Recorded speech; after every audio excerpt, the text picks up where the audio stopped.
I've decided to do my diversity business presentation on the country of Poland. In Poland, family is the center of all communication. Therefore, you will be viewed as in a business setting if you don't take people's families into effect as very rude and uncaring about the person as a whole.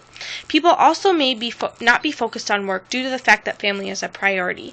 Therefore, if they are having a family issue or family problem, you should remember that maybe they won't be as focused on their work as maybe people in America would put their thoughts and feelings about their family aside to help fix the problem. Therefore, moving on from the most important part of communication, we must move on to the part of communication, other parts of communication in the country of Poland. Greetings are generally reserved yet very courteous, very similar to those in the United States in the business setting. You are expected to give someone a good handshake, direct eye contact, and smile. Any time of day, these greetings will be viewed as appropriate. You should greet your associates with Dzień dobry in the morning or Dobry wieczorek in the morning or in the afternoon. Also very like the United States, you are not supposed to use first names until you are directed to do so. Therefore, a Mr. or Mrs., Sir or Madam are appropriate until you are asked to just call somebody by their first name. This is a much higher respect issue than it is in Poland or than it is in America. It is something that needs to be remembered and respected with the utmost attention when conducting business in Poland. Moving from formal names to first names means that someone has moved into your inside or inner circle, according to quintessentials.com.uk, which is a very important resource when learning about transcultural communication, especially in business settings.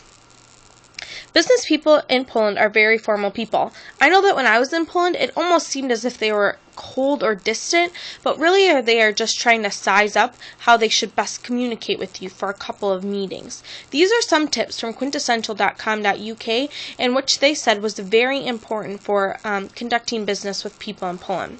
You should shake everyone's hand upon arriving and leaving.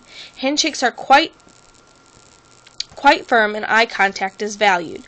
Wait for women to extend her hand if you are a man giving a woman a handshake. Some older businessmen may kiss a woman's hand upon meeting. Do not imitate this behavior, as it might seem as if you're poking fun.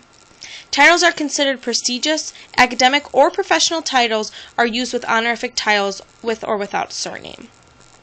Wait to be invited before moving to first names. As I said before, you may do business with people for years and not be allowed to be on a first name basis. Business cards are exchanged without formal rituals. Try and have a one-sided card that's translated in Polish. They will think that is very kind of you and be very touched if you do that. And in advance, include advanced university degrees and titles on your business card because qualifications to them are very impressive. Because a lot of people in Poland don't go to school, they choose to go into the military instead right away. And again, that was from quintessential.com.uk, which is I accessed just today on the 27th of February. There are also so many communication styles that you need to take into consideration when communicating in a business setting in Poland. People in Poland tend to judge others due to personal qualities.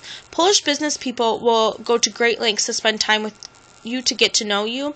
You have to be honest with Polish individuals because trust is the foundation of which they base all their relationships. You have to remember that a personal relationship with the business people of Poland, you have to remember to just keep it personal because they will value that, and if you want to keep having relationships with them, you really need to remember that. When talking about business communication in Poland, one cannot forget to mention how to conduct themselves in business meetings, which is the last topic that I'll be talking about today. When conducting business meetings in Poland, you have to remember that the most senior member of an organization will start the meeting, and they will tell you what will be discussed in that meeting, and you cannot stray from that. You cannot rush Poles during meetings. They like to take their time, starting off the meeting with a little idle chit-chat to make people seem comfortable. You must always agree to any lunch or dinner meetings with them, because that means that your Polish counterparts are sizing you up, which you really want to pay attention to. You must be prepared when entering Polish meetings, because hard facts are always needed and you will be asked the hard questions. And if you know the answers to those questions, you will be highly respected. Many decisions will not be discussed with you and instead taken up to higher powers, so please take that into consideration when having meetings with Polish people. I hope that you've learned a lot about conducting business in Poland, and thank you for listening.